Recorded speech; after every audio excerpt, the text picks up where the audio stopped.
It's Tekken 7. Damn it. Dude, we got tons of work to do. It's free, no quarters. Come on. Welcome to IGN. We have what I think is one of the coolest offices in pretty much the entire world. You right? And this guy thought Tekken 7 was cool.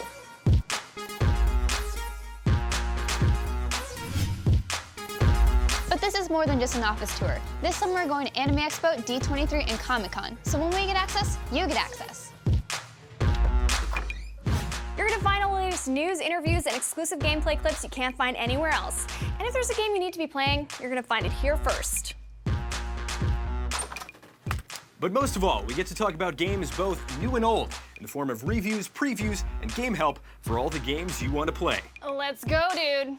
All right. You're going to see what it's like to work at the biggest video game media company in the world where anything can happen. This is the IGN Show. Wasn't something supposed to happen? Did someone unplug a cord or something? Hello? There it is. Yay! We gotta work on that timing.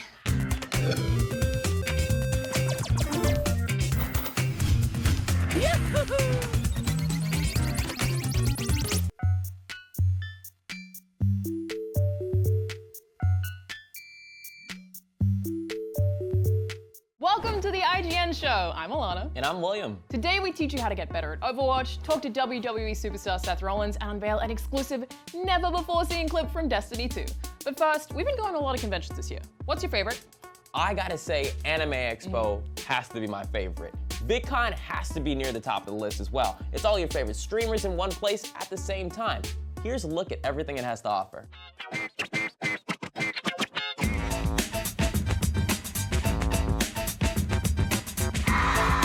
Welcome to Vidcon, the convention all about online video content creators and the fans. And what exactly is there to do at Vidcon? Well, it's my first year, and I cannot wait to find out. Let's check it out. Founded in 2010, Vidcon is a multi-genre online video convention where thousands of viewers and creators get together and celebrate the ever-growing world of online video. Man, VidCon's always really great because this is where we get to meet all the fans. We read all the comments, we read all the tweets, but now we actually get to put faces to those sentences. So it's just awesome to be able to embrace the energy that is VidCon. It's a magical 3 days. What's it like meeting the people who watch you online in person for the first time? Honestly, it's great. This is my favorite con every year to go to just because I get so many hugs. That's what it's about, right? I do. You sort of realize who's big in this scene, just follow the screams. There's someone I've never heard of, I better look them up. A lot of the booths are really awesome. It's just overall a pretty good experience. What is the one thing you want to make sure you 100% do before you leave? Jump in the ball pit. But one thing that I'm really glad to see here is drones. Because a lot of people don't realize that drones can give you a crazy high quality video really, really easily just from one person. It sure is cool looking. Can we fly it up?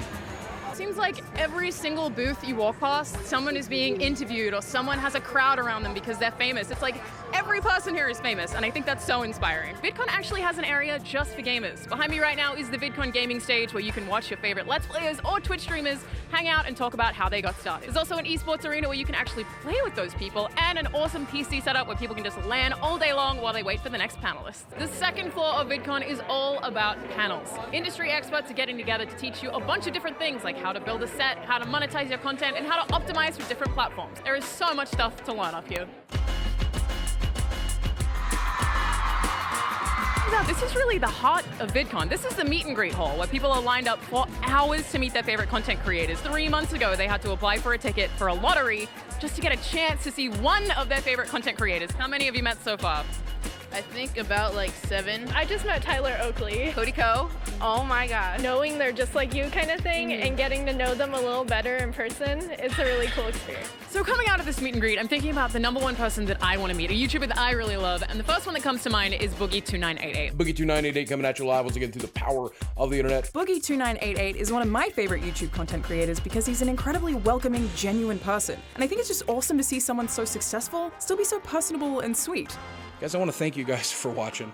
I want to thank you for the profound impact you've had on my life. I know he was here yesterday. I don't know where he's at now, but he is still at VidCon, so I'm gonna see if I can track him down. Boogie? I'm still trying to find Boogie. Has anyone seen Boogie? Seriously, has anyone seen Boogie? I still haven't found Boogie, you guys. Activating detective mode. So obviously I missed the meet and greet and that sucked, but I have another chance to meet Boogie. He's upstairs right now doing a panel on the industry floor, so let's try and find him. Boogie is just about to come out on stage. This is really what VidCon is all about. It puts you in the same room as your favorite online creators, and that is absolutely awesome. I don't really look like the average YouTuber, and I think a YouTube creator is anyone. And if it's me, I know that it can be you. You didn't seem nervous at all, so. Really? Yeah. I literally remember nothing. Well, I I think remember you what I said, ate have for a good breakfast, VidCon. so. I remember that. How's your VidCon then? Yeah, it's been good. It's been exhausting. We've been trying to find you, but it was really, really hard because there's so many people here. Good So seeing lovely you. to meet you, yeah. Of course, hey. Hopefully I'll see you around Yeah. sometime. Thank you. Thank you so much.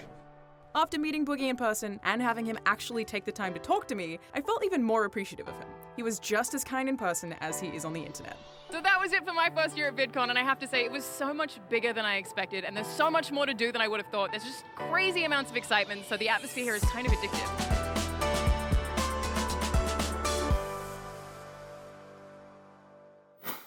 And we'll have more from VidCon later in the show as William takes you through his day at the convention. But first, let's talk about Overwatch. Overwatch. I love Overwatch. Me too, that's why our team of experts, myself, put together 17 tips to help you get better at Overwatch, unless you're playing against me, in which case, good luck. Overwatch does a great job of easing players into the game's mechanics, but with so many abilities and interactions, some are more obvious than others. Here are 17 quick and easy tips to improve your game at Overwatch. Genji's Swift Strike Dash resets its cooldown when you land a killing blow on an enemy. McCree's combat roll reloads his Peacekeeper revolver. Hanzo's ultimate ability, Dragonstrike, can be fired through walls. Soldier 76's ultimate, Tactical Visor, instantly reloads his pulse rifle. And his Helix rockets also benefit from the ult's automatic aim. Tracer's Recall clears her of all debuffs, such as Mei's stacking slow effect or Zenyatta's Discord Orb. Bastion can position himself atop the payload in sentry mode, thus turning it into a mobile death machine. Hanzo's Dragonstrike ultimate can be deflected by Genji if it's intercepted early enough. Holding space while piloting Junkrat's Riptire allows it to climb walls with ease. Additionally, you can toggle on an option for the tire to automatically climb walls in the menus. Mei's Cryo Freeze provides cover to allies from area of effect damage. Widowmaker's Grapple can be used to vault through windows or openings, not just to them. Diva's Self-Destruct ultimate can be triggered mid-boost, turning the abandoned mech into a devastating missile. Roadhog can hook a Bastion in sentry mode, pulling him out of it. Winston's ultimate can be used immediately before death to fully heal and boost his maximum HP. Any damage absorbed by Zarya's shields boosts the power of her particle cannon. In the options menu, Lucio's speed boost aura can be bound to the shift key, so instead of toggling auras, Lucio will only gain the speed boost when the shift key is held. Zenyatta's Discord Orb can be used to track agile enemies through walls, granted they don't move out of range. Finally, it takes 3 players to move the payload at maximum speed, so when attacking, try to keep at least 3 allies on the payload at any given time. Eyes up, Guardians. Next up, we have an exclusive first look at Bungie's highly anticipated Destiny 2 plus an augmented reality version of Super Mario Bros. That brings the classic game into the real world. But first, enjoy this Overwatch dance break.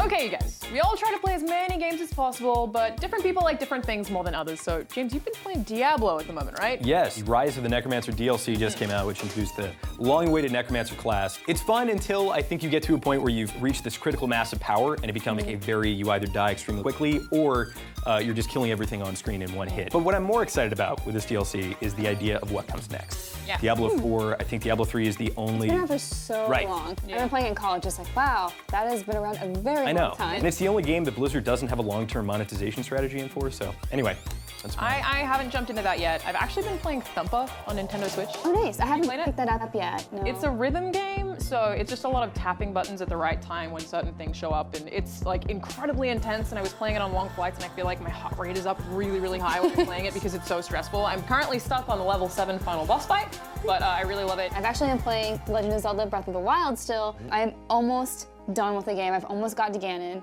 I have put it off for so long. I have like 110 hours. And I was just like, no, I don't want to defeat him yet. I need to keep living in this world. The DLC looks really interesting too. Like the idea of all these kind of little mini dungeons, like one room combat puzzles that you kind of have to utilize all the various knowledge that you've got thus far.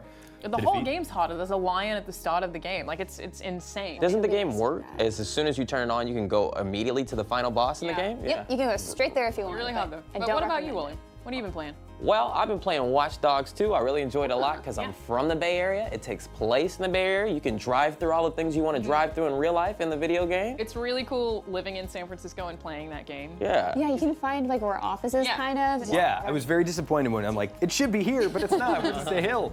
Also, you can go to the you can pet Ubisoft dogs. Yeah, they're lovely. That's really important, is actually watching the dogs. Yes. I think I did a thing where I was like, I need to count how many kinds of dogs You did do that. I remember like you'd be like, I found this kind of dog. I found like a tiny dog. I was like, I have not seen this dog. Watch it. And hey, we want to know what you're playing. Tweet us with the hashtag, what are you playing? And we'll share as many as we can here on the show. But aside from playing video games, we get up to some pretty crazy stuff. Will, what have you been up to? Well, funny you ask, I actually just went to VidCon. Would you like to hear more about it? Why, yes, I would. Well, little known fact is I was actually a volunteer at VidCon 5 years ago in 2012. Wow. It's nice to come back as an invited guest. Some of my favorite things about VidCon are seeing all the new projects, running into old friends, but most importantly, meeting the fans that actually made it possible. Check this out. All right. Right now, we're about to go into the main floor of the VidCon convention.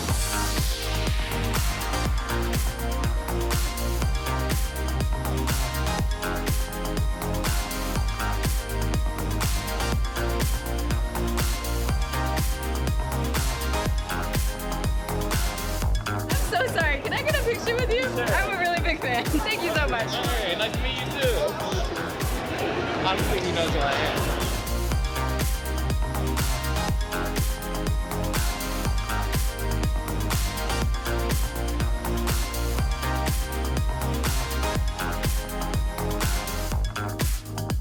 Right now, I gotta meet up with my IGN peeps. Let's see how this goes. How's your VidCon going? Really great. It's got an energy. It's the energy here. I'm loving it. This is my first one. This is your 5th one. Are you getting bored at all? Oh, no, I couldn't be getting bored of the VidCons. Okay, maybe I thought I was a little bit, but this one rejuvenated it. This is a good VidCon.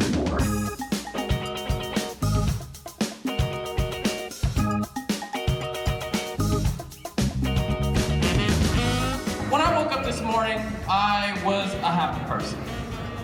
Can I tell you why? Because every single day you have the opportunity. I'm just kidding, I don't know.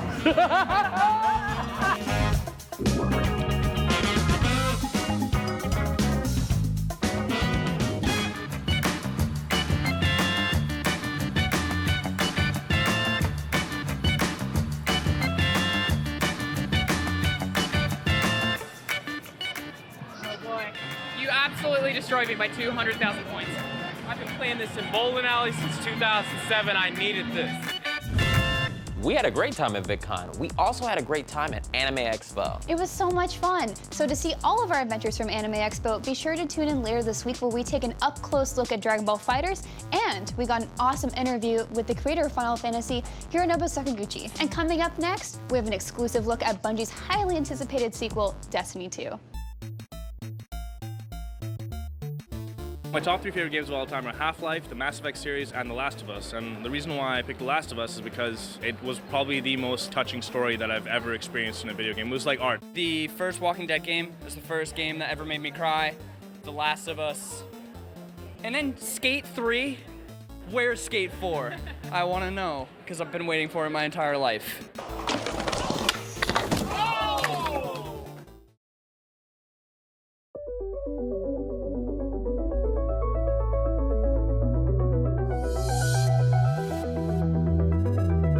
Welcome back to the IGN Show.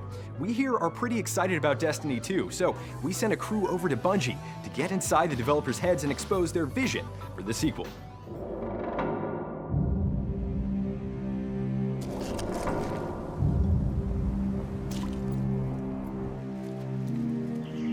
Making the sequel to a game like Destiny is hard. Hard in the way that making a sequel to anything that people love is hard.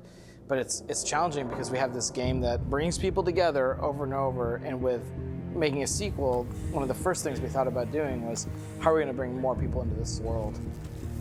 Whether you're steeped in Destiny lore and you've read every Grimoire card and you've played for thousands of hours, or you're brand new to Destiny, you can get something out of Destiny 2, and you start at the same spot. We are trying to make it a fresh start for everyone. We have a game that's sticky in that it brings players back together each week. It allows routines to be formed. Destiny's a game that can replace things like poker night or book clubs. It creates excuses. It creates reasons for players to come together and play the game each week.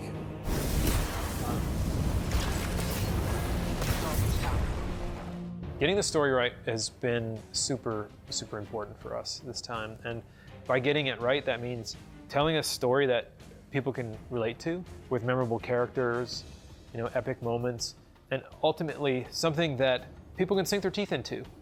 Designing a sequel and a game that can welcome new people in is all really related to this one principle that's been driving a bunch of Destiny 2's design, which is something I'd call unhiding the fun. If you see an activity on the destination, that's because you haven't done it yet. You can do it. Great. It's like whack-a-mole. Just get it done. And that will be in your milestone tray. These are the things you can pull up at any point, and it'll tell you, like, hey, the next most important things to do, we think are this. When we sit down to think about what do we want to do with Destiny and where do we want to take Destiny the franchise, a lot of it's going to be about how is this going to allow players to create and form memories that we hope they'll carry with them forever.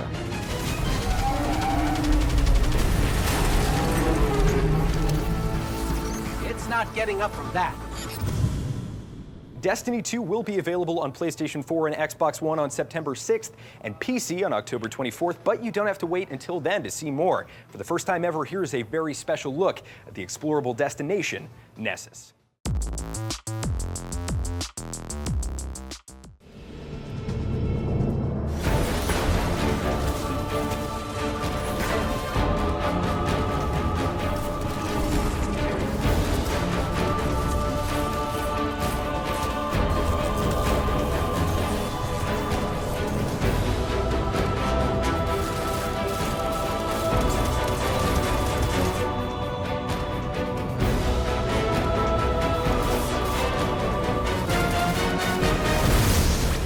Nessus looks visually spectacular, but aside from just the aesthetics, I'm really excited to dig in and experience the content, like Lost Sectors, which are these caves that might have a boss in them that you can kill and get some cool loot.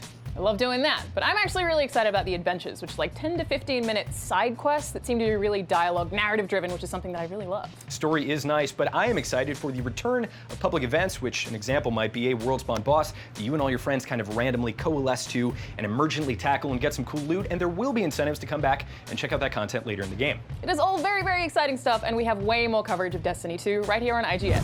Coming up, WWE superstar Seth Rollins. But first, check out this incredible clip of Super Mario Bros. In augmented reality.